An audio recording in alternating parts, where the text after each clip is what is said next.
Atheist Nomads, episode 163. More fun times with Sam Mulvey. The podcast you're about to listen to includes cursing and talking about hoo-haws. Please be advised.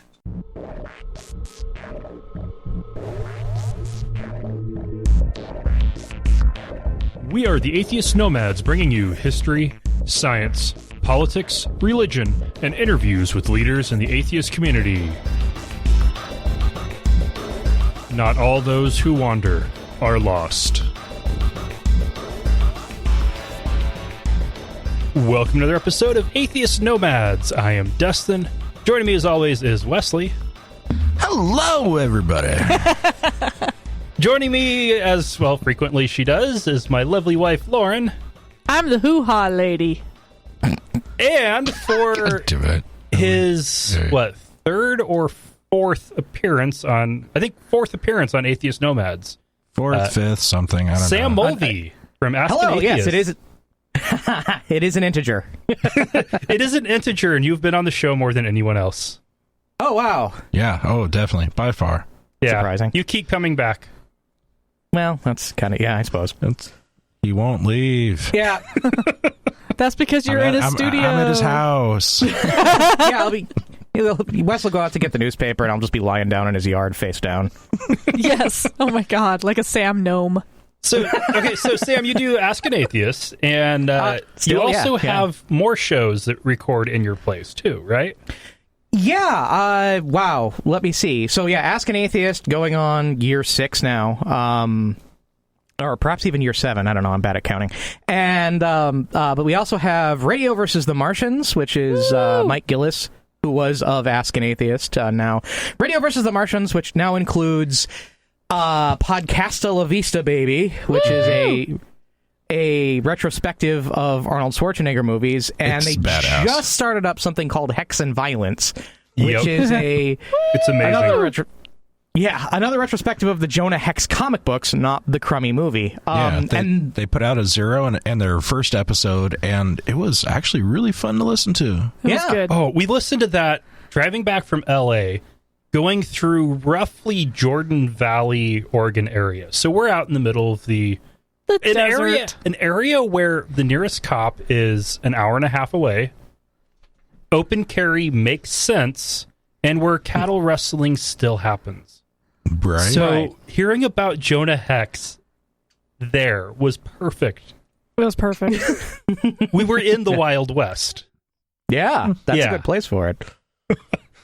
All right, so... Well, one more, actually. Oh, yes, that's right. I forgot one. Right. The newest person on the block, or people on the block, is Hands Free Football, starring Dave and Carol Brulette. Dave actually works on Ask an Atheist as a frequent host and also my head writer. It's a soccer podcast from the perspective of people who don't act like normal human American sports fans do. Their very first episode was named Team of Theseus, and it just sort of gets better from there. And so if you don't like sports, you should listen to this podcast. And if you do like sports, you should listen to this podcast, because it's something for everybody. And all right, salesman over. Done. All right. Sounds good. Getting a serious podcasting network going on here. Yes. Sweet. Further despondent saith not. Anyway. A monopoly, even. All right. And so, okay, you've got that. And then, of course, with Ask an Atheist, still going strong after a long time. You had a recent change there, right? Oh, yeah. We have temporarily gone podcast only. Well, it's permanently temporary. We were up to 4 radio stations in 2014. That by 2015, it had dwindled back to 1. And it just wasn't really working out for us, because that was one we were leasing airtime on, because that's the only way a radio show like mine would make it into his market, a market as large as the Seattle area. And as far as I could tell, the response I was getting from the Seattle market was fairly low. And look, if Clear Channel Communications, or whatever the heck they're calling themselves this week, I mean, the podcasting is where it's at. And at this point, if I'm gonna do the talk radio thing, which is what I've always wanted to do, it makes more sense to focus more specifically on the podcast. So we got off the radio, we started a Patreon, and Yeah, and starting next year, I'm actually, it's confirmed, I'm going on the road chasing some stories down rather than just yammering about them here in the studio. Oh my God, please tell me you're coming to Boise. Probably. We have stories. We have lots of stories. And we have a couch. Yeah, you do. Yeah. And microphones. So the story that I hope to pursue first will take me to Utah, Florida, Utah, Miami, Madison, Wisconsin, and here, and Seattle. So I'm like literally hitting nearly every corner of the country. So I mean, that basically there isn't a path that doesn't take me through Boise. Yeah. So, and there are places and there are places in Boise. Boise, I'll pronounce it right someday. Thank you. Where there's a lot of stories I could pursue there. I'm not ready to say like what it's about yet, but it'll be fun. Trust me, it'll be full of crazy. Awesome. Yeah. And well, Salt Lake, Miami, and Wisconsin recently, is full of a lot of crazy. Yeah. Madison, Wisconsin is a lot like Austin, Texas, in that it's an oasis of a little bastion of reason. Yeah, in the middle of a lot of crazy, except the Wisconsin isn't particularly crazy to begin with. Just, a little bit. It's straight up real conservative, where Texas is straight up real conservative with a side of meth. So, Wisconsin is conservative plus speech impediments. I guess. I don't know. You're thinking Minnesota. Kind of both, really. But yeah. Don't you know? I know a lot of people from there. I'm trying not to die. You're screwed. Oh, man. But yeah, getting to actually take a podcast on the road and finding the stories, that's just awesome. That's the I'm dream. really looking forward to it. Yeah, it's one of the things I've always wanted to do, and now I'm getting my chance. Buy a van, set up a carpeted studio in the van, and go. Bring lots of air freshener. Have you been reading my private wiki? No. Right now, is that what you're planning on? Because that's a dream I've had. It's very close to what my plan is. Right now, I'm just deciding what font I should use for the free candy sign on the side. Yeah, Comic Sans is the that's the expectation. I think you should just go with Sharpie. Or have Cable and Modem graffiti it. That's not a bad idea, actually.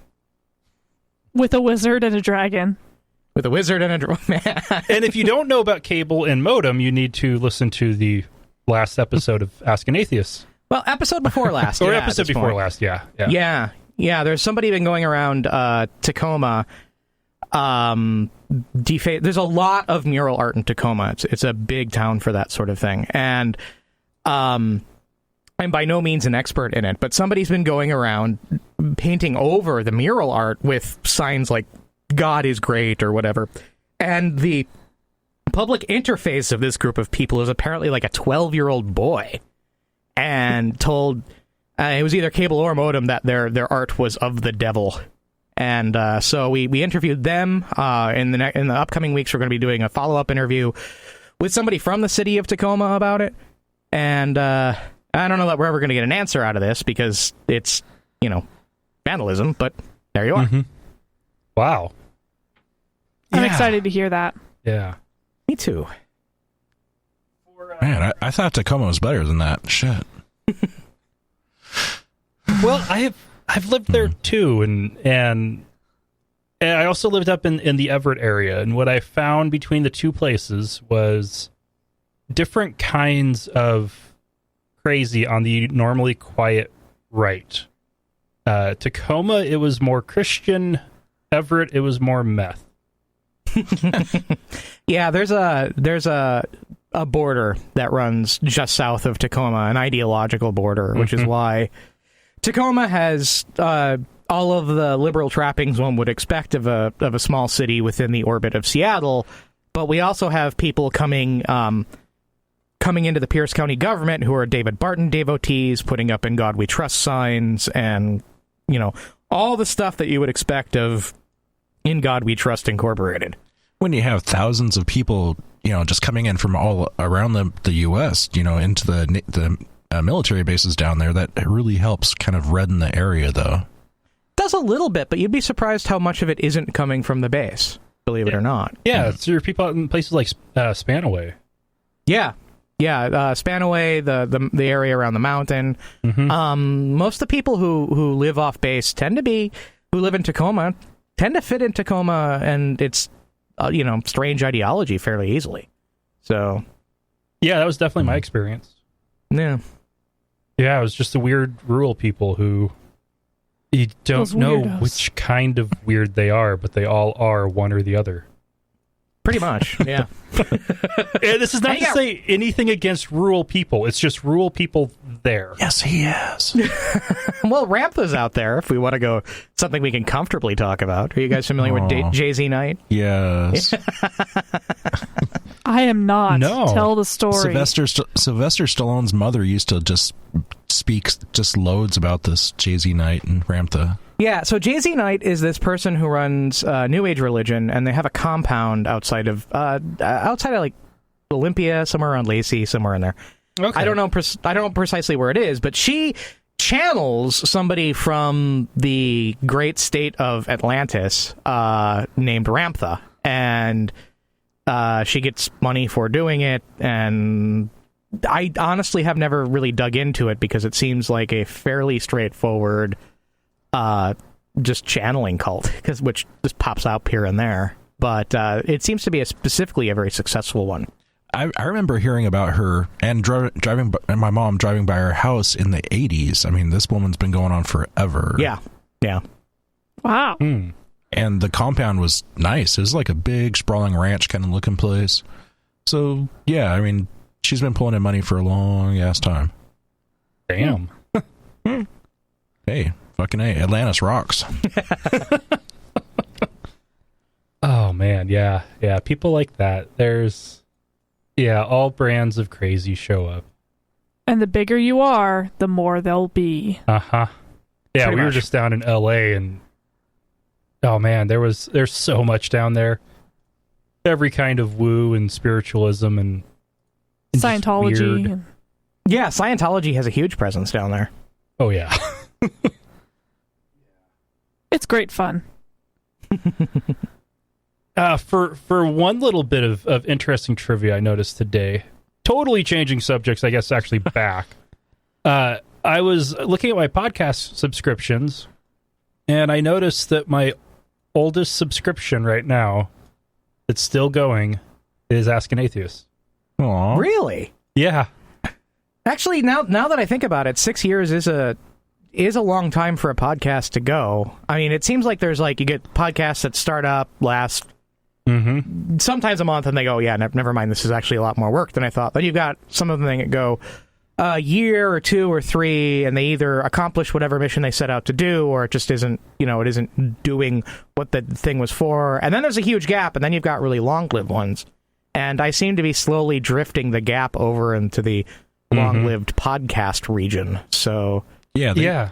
I've seen a lot drop out at around the 10 range or somewhere between 80 and 100, but you're in that rarefied handful now. Yeah. Totally. Yeah, I don't know what to do. I'm used to being an upstart. Now I'm established. What do I do? Oh my God. You've become the man.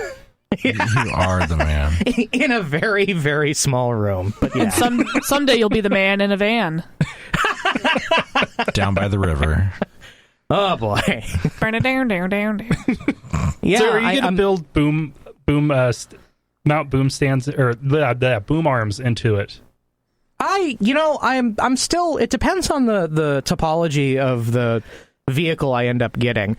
I'm actually hoping to get a pickup truck with a slide-in because I've also recently got a house, and I'm going to need to do a lot of hauling because the house hasn't really been updated since the mid-'80s, and so it needs a lot of work.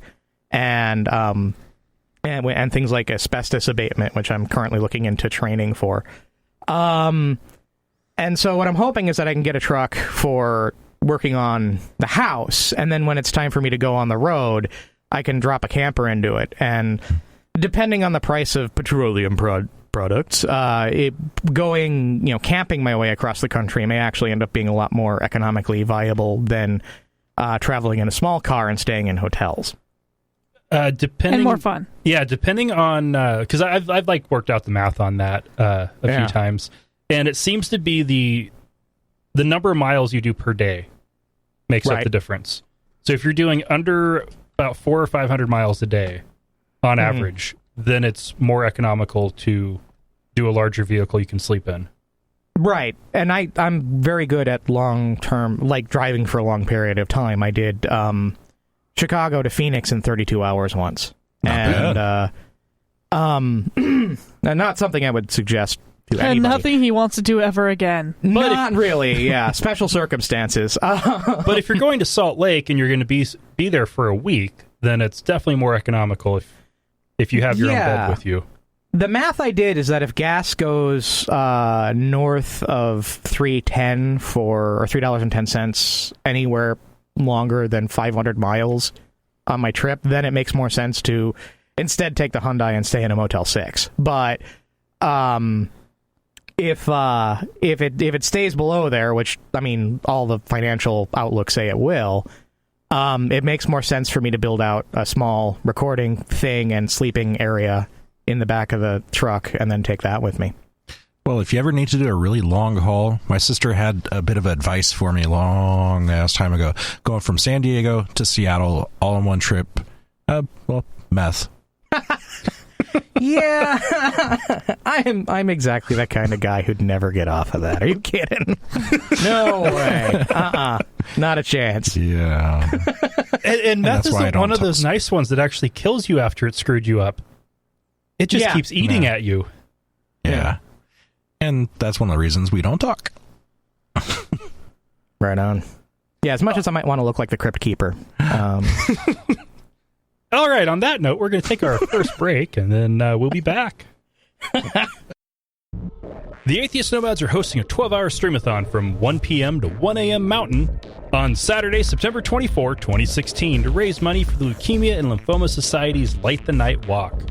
Dustin is walking for his mom, who survived Hodgkin's lymphoma nearly 35 years ago, and Lauren is walking for her uncle, who was lost to leukemia, and aunt to lymphoma.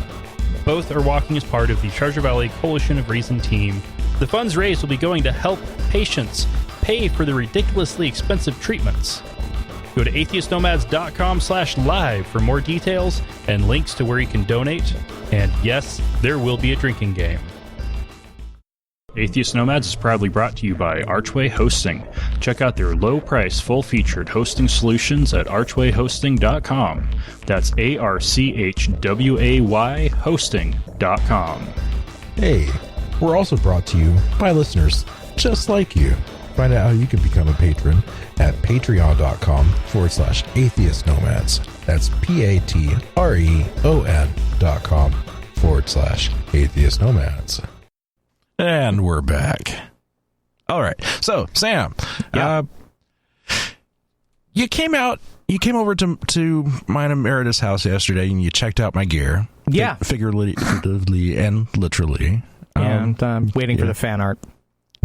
Oh, I'll start. Yes, somebody has to get on that. All right. All right, send it in. Contact at atheistnomads.com. So, we were talking about atheism and donations, and the whole community has been kind of in, should we say, like, just a downswing, or what do you think? Maybe. I tend to view it a little bit more as a pendulum. I know an organization I was involved with for a while, Foundation Beyond Belief, their donations are down from the year previously. I know from contacts that incoming funds for the SSA and Camp Quest are down. I believe last I checked, American Atheist was down to a single paid intern. Wow. And I mean, it's a really bad finance year for atheist and humanist organizations. I think the Dawkins Foundation and CFI. the CFI merging kind of put that off for them. And I couldn't tell you about the AHA right now. I don't know what their situation is, but which is weird because I'm a member and I probably should know. Yeah, it's been a terrible year for atheist giving, from what it sounds like, and there's a number of reasons for it. And I mean, the first reason that occurred to me and to others is that it's 2016. It's one of those years that you can divide by 4. Therefore, it's a presidential election year, and well, this election is pretty divisive, and divisive elections tend to generate a lot of fun. So if somebody has money they want to donate to an important cause, building a wall and making Mexico pay for it might be where that money goes. Well, I can definitely say that I contributed quite a bit to Bernie's campaign. Yeah. You did a great job. Yeah, it's... That wasn't a joke. Well, okay, so there's that. I wouldn't... Where my mind kind of goes to is any kind of movement, well, especially a movement like this. Okay, it was really edgy in 2007. Right. It was starting to gain popularity by 2010. It kind of reached its peak about 2012 with the 2012 Reason Rally, which was absolutely spectacular and had 5 times the attendance of the one this year. And then, at least as far as the, within blogging, podcasting, and YouTube, there ended up being a lot of infighting that started right after that. And I think that helped tear things apart a bit. Stupid YouTube. And so I think that kind of slowed turned the pendulum the other way. Well, also, I mean, you can't fucking, chuck a rock in any direction and not hit a fucking atheist podcaster now. Uh-huh. Really? I mean, well, there's a bunch of us now compared to, 5, 10, 15 years ago. Okay, because from my perspective, the number seems to be fairly static. I mean, there's some people who come in, other people who leave.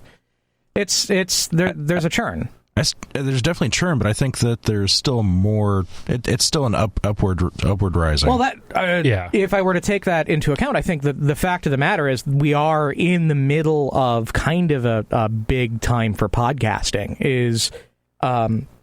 Podcasting as a medium has been on the upswing in the last 2 years, and you've got a lot of yes. It's been growing continuously since the beginning. It's just finally made it into mainstream media in the last 2 years. Definitely fucking iTunes, Google Play. Well, iTunes really, you had podcasting going on. You had forerunners of podcasting leading into the very early 90s. I remember downloading a very large WAV file and onto my 386. Yes. Yeah, that took most of a week, now that I think about it. But it was like, wow, radio on the internet? Oh, wow, that's so cool. And then the podcasting thing got started, and then Apple bought into it. But it's been kind of a slow growth area until the last 2 years, and now we're kind of at the bend of an exponential curve type situation. Yeah. But, I mean, in human interest, that exponential curve up will quickly turn into an exponential curve down unless there's some sort of stabilizing force. Yeah. Well, it'll either become mainstream or move down. It depends on if there's something to replace it or not. What I think is happening with atheism is you had the huge upswing, but a lot of that upswing was more people who were focused on, I'm not religious. And if you can only agree with people for so long, or continue working with people for so long if you have a single point of agreement. Right. And unfortunately, the American Humanist Association, which I think is the organization that has the best chance for stability long-term, hasn't done a very good job of attracting people our age. No, they have done a horrible job attracting younger people. I don't know if I qualify as younger people anymore. I'm approaching 40. You're not 60. Fair. As far as the humanist label goes, 60 is young. Yeah, humanist and secularist, I generally imagine somebody that is on Social Security. Just Sorry, but Well, no, I think you're right. I've, as a active humanist, I've been involved with a number of groups that the difference between an atheist group and a humanist group, as far as social activity goes, tends to be about 20 years, 20 to 30 years difference. Where in a group of atheists, I tend to be on the older side of it, and in a group of humanists, I tend to be on the younger side. That's not. I don't think that's a controversial statement. No, I think that humanist groups peaked in the 70s, and people are still in those same groups. Hooray, Star Trek! Star Trek. Yeah. All hail Star Trek. I am one who would like to change that. And, yeah, definitely. Just as Dustin says, atheism, as we've often said on the show, we for the purposes of our show, while other people might want to attach a lot of other stuff to the word atheism, we tend to stick to what defines an atheist to just the two-word definition: no gods. And it's very hard to have a continuing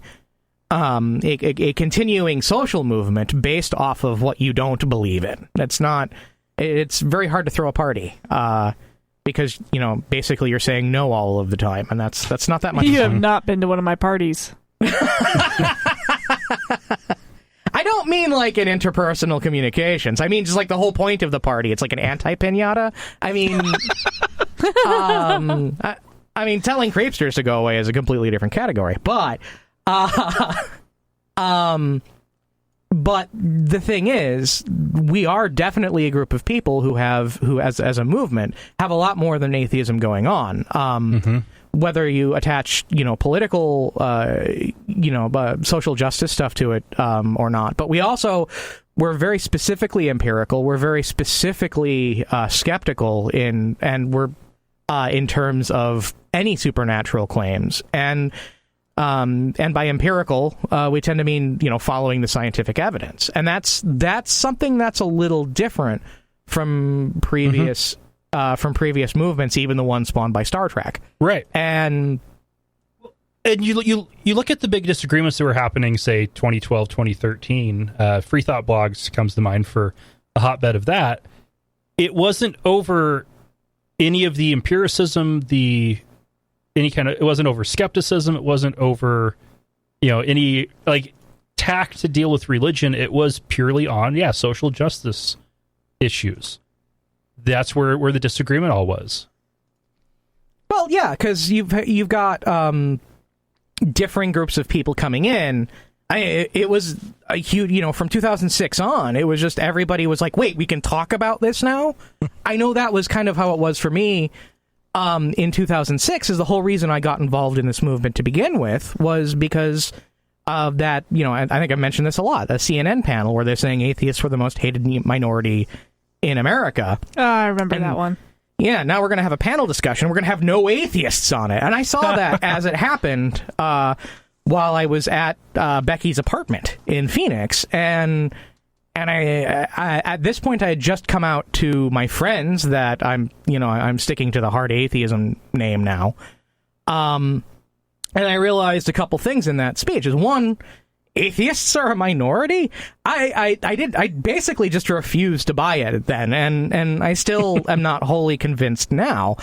And the other thing was, and we're hated that much? Well, I gotta do something about that, because I'm a likable guy. Hint, I'm not. But it's like I needed to go out and be an active participant in this, and that was where it came from for me. And in those 5 or 6 years that I spoke with, I started meeting atheists. I moved up here. I joined the board of Seattle Atheists. I joined the board of Humanists of Washington. I started meeting a lot of people, and the political spectrum remained unchanged. I would meet a whole lot of conservatives, a whole lot of liberals, a whole lot of people concerned with social justice, a whole lot of people who weren't. And the only thing we had in common is what we did not agree on, or is what we disagreed with. Mm-hmm. And when you build a community like that, there's going to be a lot of factionalization going on. And that's not just... I've heard a lot of people say that's just with liberals. This is what liberals do, blah, blah, blah. We always eat our young. Whatever. I also supported Bernie Sanders. But are you kidding? What do you think the Tea Party movement was? Right now, the GOP is probably the most fractionalized political organization on the planet. It's pretty broken. Yeah, I mean, the only reason... it's not that Donald Trump won because he's hideously popular. He's not as popular as the media makes him out to be. Oh, no, definitely not. The reason he won is because the GOP doesn't know how to run a political party anymore, because it's become a domination game between different factions within the GOP, with like the Tea Partiers and the post-Tea Partiers and the Paleocons and the Nanocons and the Picocons and the vegan cons. Yeah, and it begins to sound like Transformers and less like politics. And yeah, and so it's just a thing that people do. We get together for specific reasons. We accomplish whatever nebulous goals we set out to accomplish, because I do believe that overall the atheism movement between 2006 and 2016 has been successcul. It's definitely been a positive movement. Yeah, and now that our nebulous goals have been mainly achieved, now we're trying to figure out what to do next, and that's when things go weird. Yeah. Well, add to it that the demographic where most of that growth has been, the whole 30 under 30 thing that people have been talking about for the last 5 years, 30% of people under 30 being non-religious. Well, when people get to about 30, that's when, at least with millennials, that's where settling down and having families starts happening. And you get active in, like with local communities at least, join a group, meet people, get married, and don't go as much. I know that happened to me. I still think that, the 30 and under group is having a lot less kids also. Mm-hmm. Oh, yeah, definitely. Having one or two, not 6 or 7. Or none. The interesting thing about the Pew Research stuff, about the Pew Research religion thing, which, if you listen to me, that's apparently all they do. That is what they do. Yeah. That's their official objective, yeah. Well, I mean, they talk about more than religion, but it's the only study they do that I quote. Is the under 30 crowd, or the millennials, or as the browser plugin I have calls them, the snake people. They're generally a lot less religious than people who came before them, but they don't necessarily want to participate in this movement. Some of them do. It's not like we're not getting new people every day, but they don't see it as quite the fight that we did 10 years ago, or I guess even continuing now. And I suspect, and this is where my other politics come into play, that because millennials have economic disadvantages previous generations of Americans did not, they may be more focused on that. And I think you're seeing that focus with Bernie Sanders coming literally out of nowhere and kind of completely changing the political game inside the Democratic Party. I totally agree that they're definitely more focused on where their next paycheck is coming from, or like political issues than religious issues, because we kind of came before them and helped smooth the road out a bit. So it's not as big an issue for them, I don't think. Yeah. And and that's part of what I mean by I think we achieved some of our goals. It is now a lot more socially acceptable to be an atheist than it was 10 years ago. And I'm not taking my position on this. If I were a data point, I would be thrown out, because I do an atheist podcast. I surround myself with atheists. You preach to the choir quite a bit. Yeah, I preach to the... Well, that's what my show is for. I won't lie. And we love it. It's atheists talking about atheism stuff. That's what it's for. It's not without getting inside baseball about the movement. It's discussing things that matter to atheists. It's putting atheism in the media so that people who listen to bits of it understand that we're human beings as well. And that was sort of the atheist and mass media approach they originally take that pushed us to television and radio.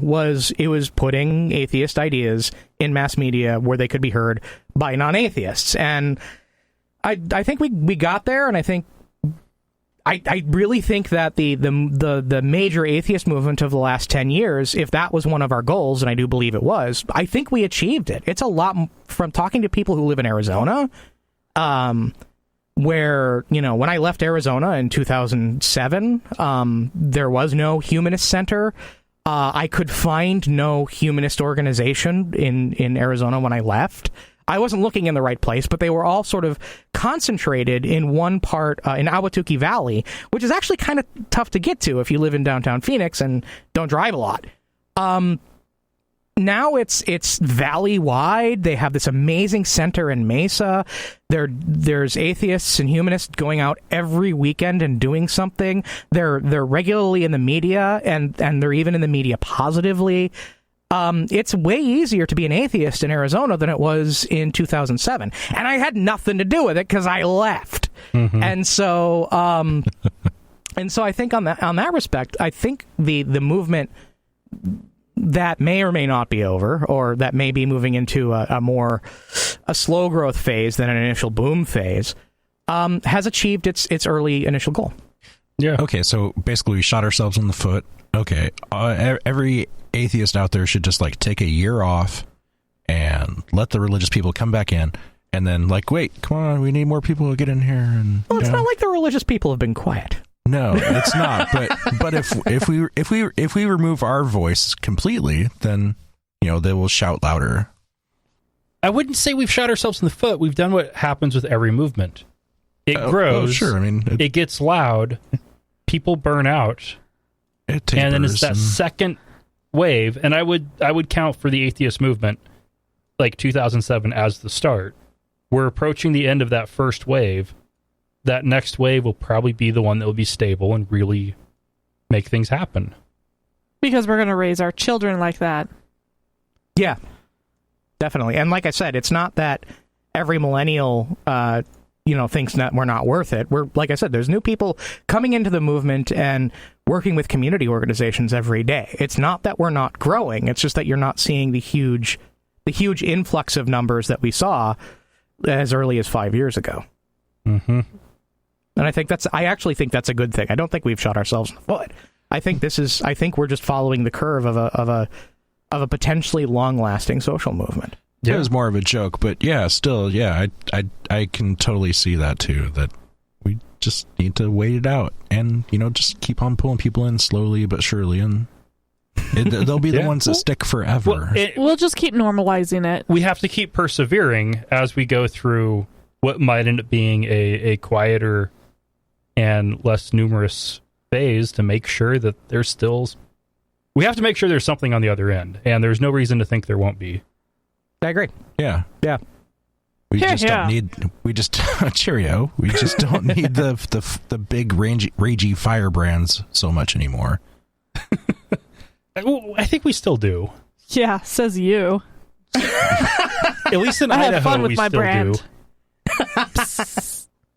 I've always wondered, because people talk about firebrands and then look at me somewhat pointedly. Really? No. Where do you hide yours? Yeah, and it's In the I never dungeon. really saw myself that way. I do love a good yell now and again. I won't lie, but I don't know.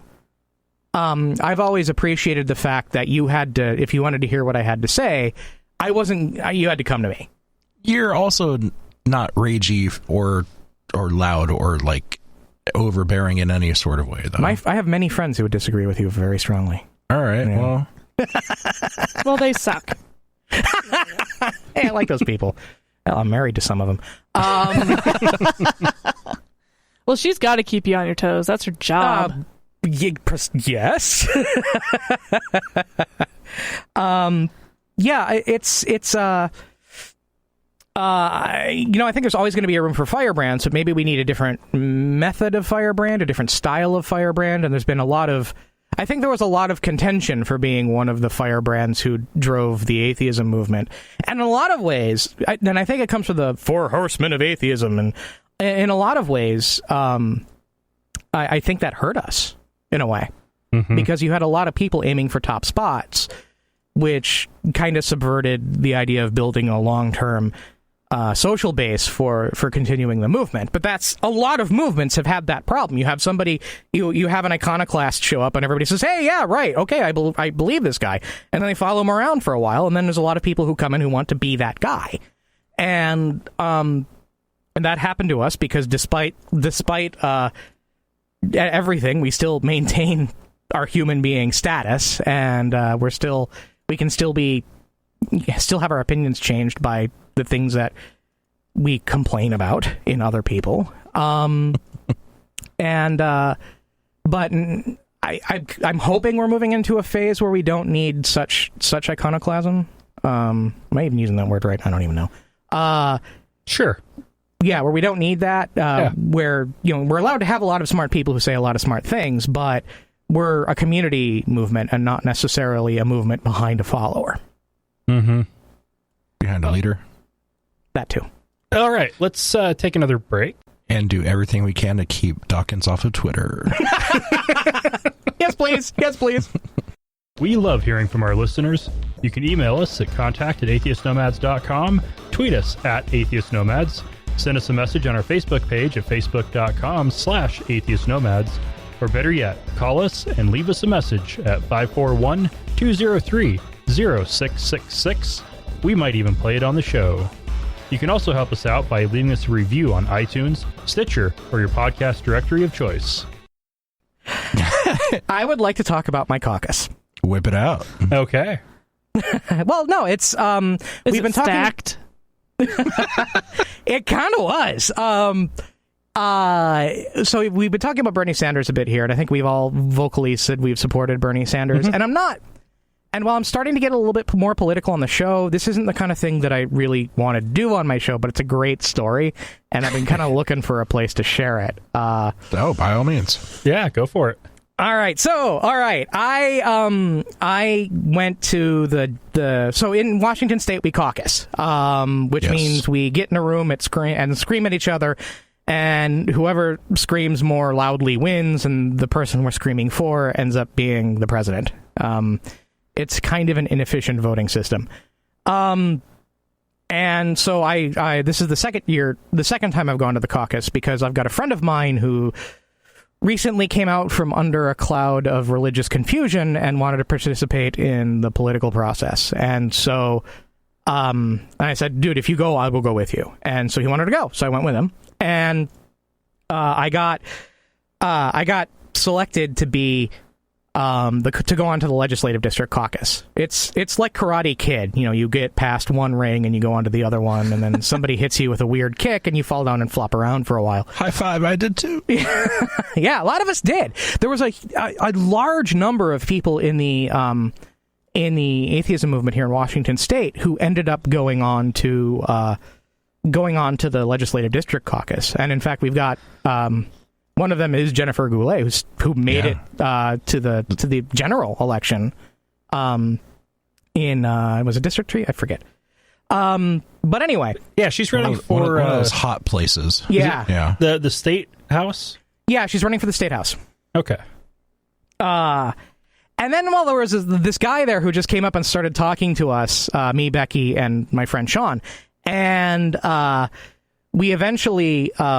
This is kind of a side story, it was great, but we eventually just decided we were going to go to Forelli's, and we asked him if he wanted to come with us, and we go, yeah, and he said, sure, come on. And then, so we're in the car heading to Forelli's, and I get a call from Mike Gillis because he wants to use the studio, and I say, yeah, you can use the studio. And so our new friend asks, hey, you guys have a studio? What do you guys do? And Becky doesn't mention the name of the show, but she mentions atheism. And he goes, that's interesting. I just started downloading this podcast called Ask an Atheist. Do you know those guys? Oh, yeah. And I had it all ready, and I go, yeah, don't talk to that asshole. Yeah, fuck him. But Becky Becky just points and goes, that's Sam Mulvey. And he goes, oh my God. Yeah, and it's like, oh boy. So, we made it to the district caucus. The night before, we were having a party here, and you know those hoverboards? Oh, yeah. Yes. Mm-hmm. Oh, yeah. Yeah, I tried one out. That's awesome. For 40 whole milliseconds. And I got somebody brought a hoverboard over to my place, put it on the floor, and said, "Here, Sam, try it out." So I step on it gingerly going, "Wow, I think this has got auto-writing circuitry." So I step on it. It does not have auto-writing circuitry. I had been thrown to the ground faster than I've been, I think, ever in my life. And while I do know how to fall, well, thanks to some martial arts stuff, where that was mostly what I did, it was too fast. I couldn't get my elbow out of the way, so I took an elbow right into the rib cage, and it was bruised rib. And I go, well, you know what? It's, I know I have the legislative district caucus tomorrow, but it's like 3 hours, and I just have to sit in a chair for 3 hours and vote, and then get on with it, because this is it'll be fine. Boy. So the week before the legislative district caucus, it looked like Nevada was switching through the caucus process, was going from Hillary to Bernie. So the state party threw in a whole bunch of new rules that the credentials committees in these caucuses had to follow, gave them no updated paperwork for capturing this data, did not provide, basically got the genders wrong on caucus goers 30 or 40% of the time in the paperwork they did receive. Oh, wow. Prevented them from getting new volunteers to help smooth the work out. Our caucus went 13 hours. Right. We feel the pain. Yeah, I was trapped in a. We were the last caucus to be released statewide. And at some point, I was literally in so much pain, I was just on the floor trying not to look like I was obviously crying. And somebody had to bike in with ibuprofen to let me keep going. Fuck. And we ended the maintenance of the caucus showed up, or the building that the caucus was in showed up and said, "We got to kick you out. It's midnight. We got school here in the morning, and we got to clean up before school starts." And so we weren't done. The credentials committee were still doing their thing, and we got booted to the parking lot. And we were our district, 27th legislative district, Washington State, went 3-1, a little over 3-1 for Bernie Sanders. So I was going around telling people, so are we specifically involved in some weirdo political revolution thing now that we're having secretive meetings in the parking lot after midnight? Yes. I mean, yours seriously fucking takes the cake. Ours was about 10 and a half hours, but yeah. Shit. It's one of those things where I feel like it's going to be, it's like if I got physical scars for participating in that thing, I'd get a free drink in some bars anytime I went in. It's talking about physical scars. If I didn't know you and Becky, I would just assume that you're in an abusive relationship because you're always hurt somehow. I am yeah, a little bit of a klutz. Yeah, I do tend to. Actually, this year has been weird. I've never been as error prone as I've been this year. Between breaking a rib and burning the fuck out of my hand in February. Yeah, I'm not usually this error prone. Usually, I've just got an assortment of burns on my hands. Okay, so your caucus experience. I know I've shared this on the show before, so listeners, please, forgive me for going to this story again. This has been a few months. It was 20,000 people who showed up to caucus in Boise. Yeah. Idaho doesn't do precinct caucuses. They do county caucuses. So holy cats. Ada County with 400,000 people living in it, they split it into two. So you had, because Boise is actually split down the center between two federal congressional districts, or two districts that we have. You have to make sure the liberals are split up as evenly as possible. Can't let them all be in the same district. Can't let them congregate. Yeah. So they did the split. So we're in District 2. So we went to the District 2 portion in CenturyLink Arena. There's basketball and hockey games there, like minor league pro games there. Right. And we show up, we get processed in. There was probably 15,000 people in the arena. It was past capacity.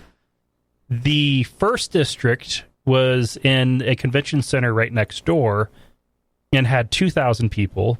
They were also at or past capacity.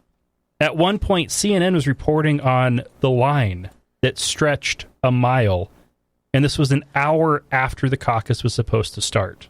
Yeah. So we didn't even get started until, like, it was supposed to start at, I think, 6:30, and it didn't actually start until 9. And then they tell us finally so bad. at about 10, oh, if you're not changing your vote, you don't have to stay. Yeah. And almost everybody left. And there wasn't any trying to convince each other to come over to your side, because there was 15,000 people in the arena, and there was only 8 people down in the undecided section. I think on we the just court. were there for the seats.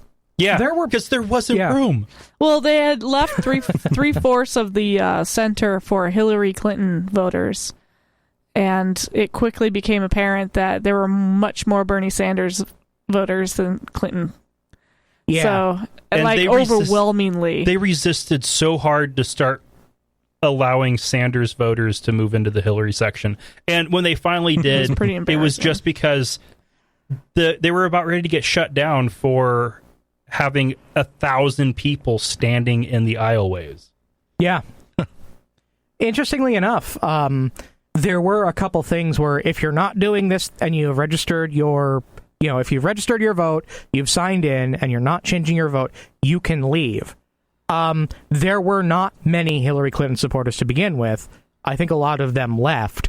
Almost no, if anybody who could stay, because some people had to work, I mean, people got lives they got to live. There was so much misinformation leaving or flying around about an attempt to subvert the vote, and it didn't help that some of the politicians leading the caucus were wearing pro-Hillary jerseys. Clothing. Right. And there's all this stuff about new rules that came in at the last minute because they were worried about the vote change, and there's no information going out because the people running the caucus were completely understaffed. And so, yeah, anybody who could stay absolutely could stay.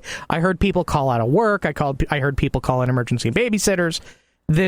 Almost nobody left because they knew, everybody was worried that if we left, some shenanigans would come in, and then somehow Bernie Sanders wouldn't win. And that's not a fear without some logical basis in Tacoma political history. Yeah. So, we had the same stuff happening in Boise too. Who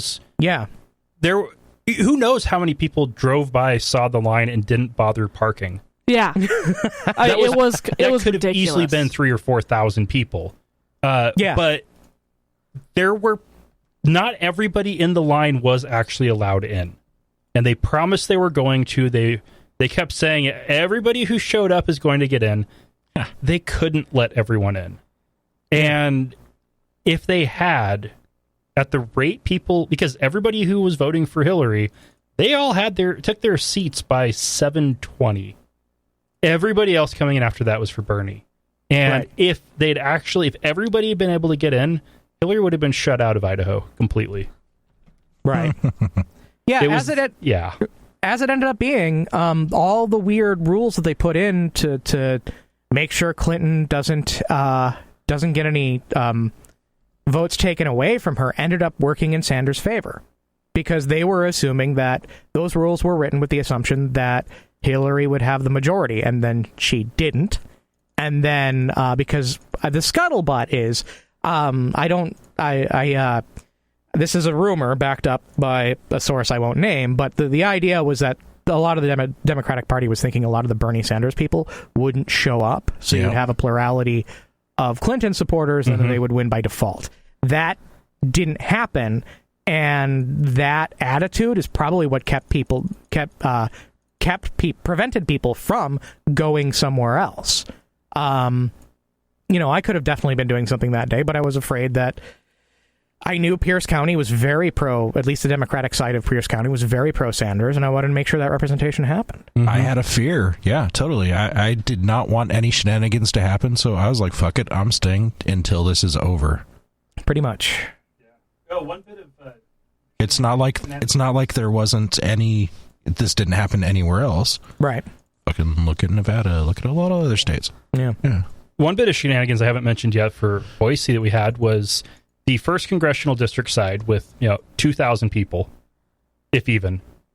They got more delegates than the second congressional district side that had over 15,000 people show up.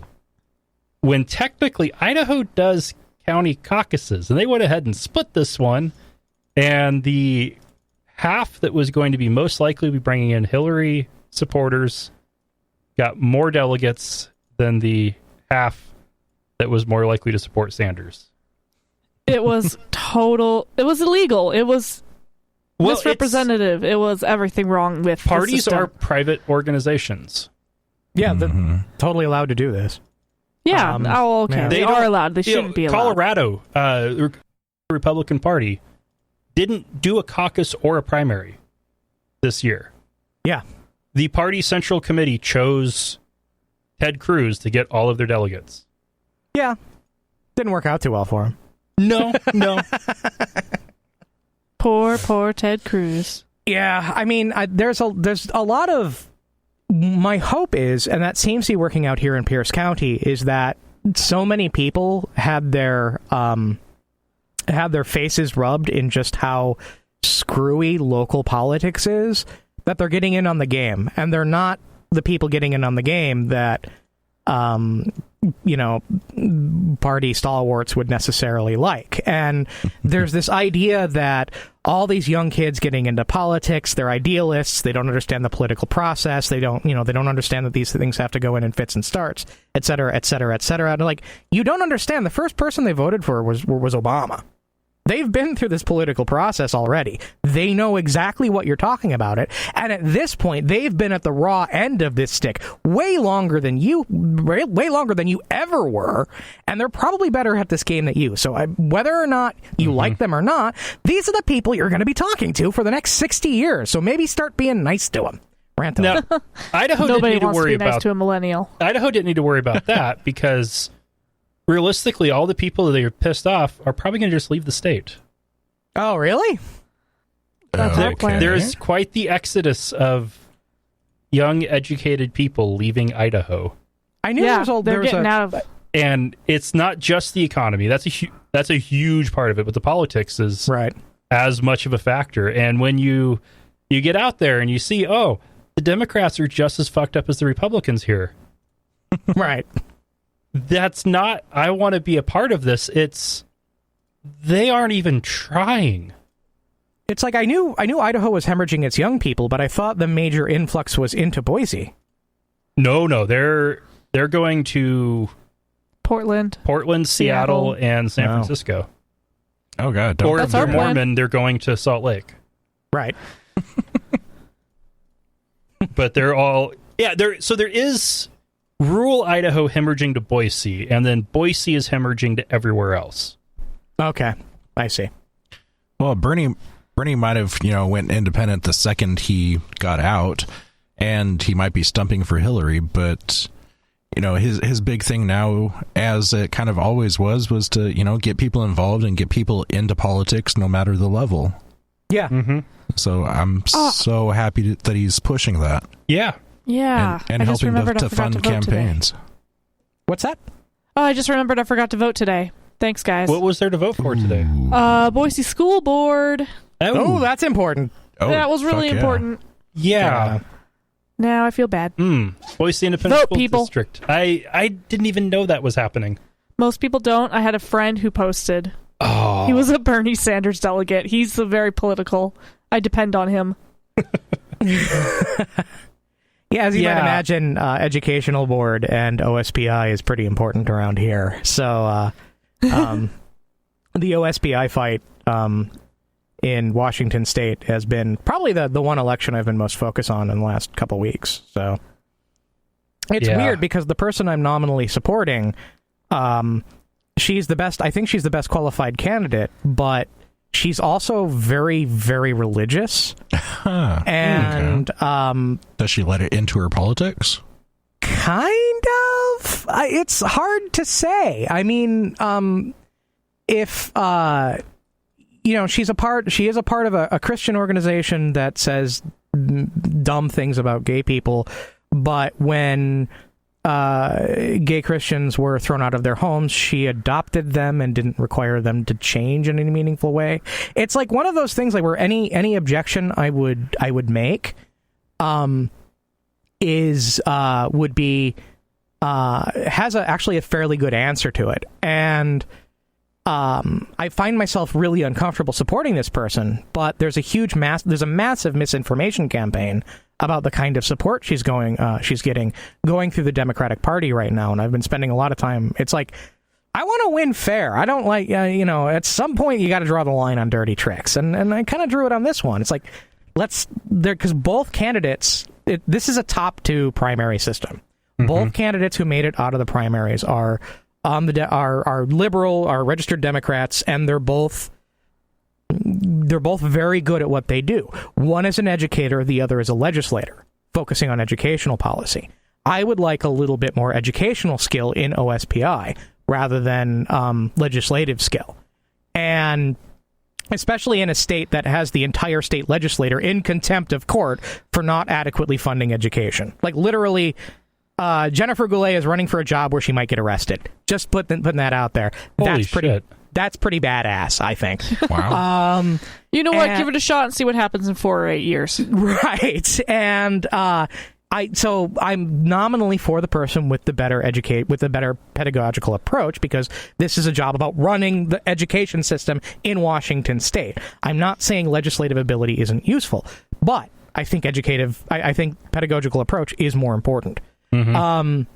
But she is a weird Christian, and so I've been fighting this misinformational campaign on in local political Facebook pages and with people I know, and it's at the point now so her name is Aaron Jones, his name is Reichdahl. Aaron Jones had the support of the Stranger, and then the Stranger pulled their support when something. Because they think she's anti-trans or anti-LGBT. Okay. And while I think they're wrong based on what she has said previous to this thing going down, a lot of her answers are religiously based. So it's like, at this point, I think if I'm going to get some clear answers, I got to go in myself, and I have to go in myself and basically ask some very pointed, direct questions. It's hard to come to face with your own prejudices, and is this the opportunity to overcome them, or is it going to be detrimental if I do that? Right. If she is going to bring a lot of bad Christian ideology into OSPI, then I've got a problem. But her training is good, and her approach to education is good, because I saw her do stuff before she ran for OSPI. I've seen her when she was working in education, and I think she's very good. But when she gets to the point where she can start making ideological approaches, what's it going to look like? So I got to make sure, if I'm going to die on a hill, I want to make sure it's the right one. Mm-hmm. There you go. Basically. And so I got to, and at this point, I don't see any other way around it. And this might be the most, I'm thinking about doing it as an Ask an Atheist interview and having it be the most obviously political thing I've ever done. Nice. But I'm still chewing on that. But it's like, I want things to be based on real things. And that was one of the things I really liked about Bernie Sanders' campaign, is that, dare I say, evidence-based politics, because no politics is evidence-based. But, I mean, he definitely had facts behind him and tried to debate and tried to campaign specifically on the facts of the situation. And that's always what I try to do. All right. We are out of time. Wah, wah. Can I please have a soundboard? Do you really need one? I don't think you do. I'm actually working on one. All right. Shazbot. You say Shazbot, the first thing that comes to my mind is Robin Williams. That's what it's from, yeah. Okay. Yeah. Okay. So, Sam, where can people find you? Everywhere. On the wind, baby. You can find me at askanatheist.tv is probably the best place to find me. It's Ask an Atheist every Sunday, new content. I used to say an hour. Now, these days, it's usually a little bit more than an hour. But, yeah, every week, new shows. We're about to start something I'm calling the Gritty Reboot series, which is where we tackle subjects that we haven't really talked about since the first season. And, nice. Yeah, we're covering atheists in fiction, why have a show, what is an atheist, Christian fiction. Oh, boy. And a whole bunch of other stuff. Well, that sounds awesome. Very cool. So yeah, if you aren't already a subscriber to Ask an Atheist, I first have to ask, what is wrong with you? And then now is a good time to rectify that. And go over their entirely massive back catalog. Yeah. Actually, with the relaunch of the website, that's way easier now. The episode guide goes all the way back. Nice. Oh, nice. Well, Sam, as always, it's been a real pleasure. Thank you so much. Well, thanks for letting me blather on.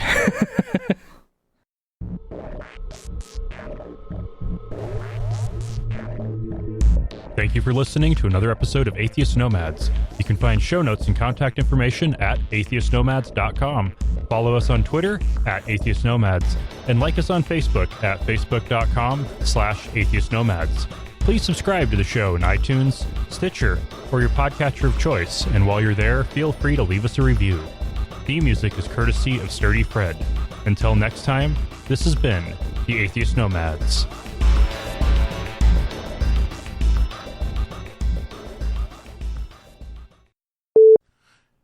And we're back. Yes. I got in there real quick and took it from you. He's been wanting to do that for a long time. All right, Wesley, it's yours.